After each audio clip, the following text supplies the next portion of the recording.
Assalamu Walaikum. In this video, how to resize text box in photopea. Let's begin. Click the shape tool. Use rectangle shape, fill color yellow and stroke color black. Then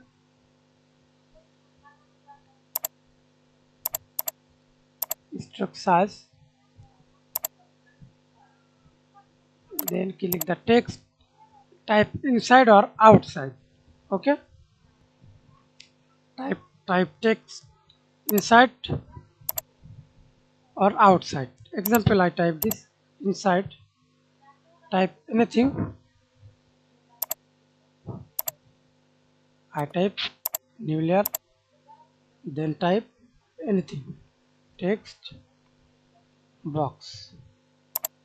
Double click, resize.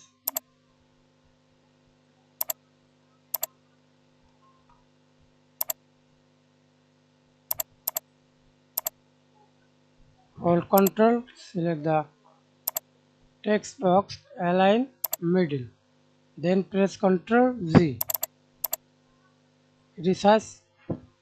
So transform control distance and click resize text box. That's it. Thanks for watching video. Please subscribe to my channel, like, comment, share.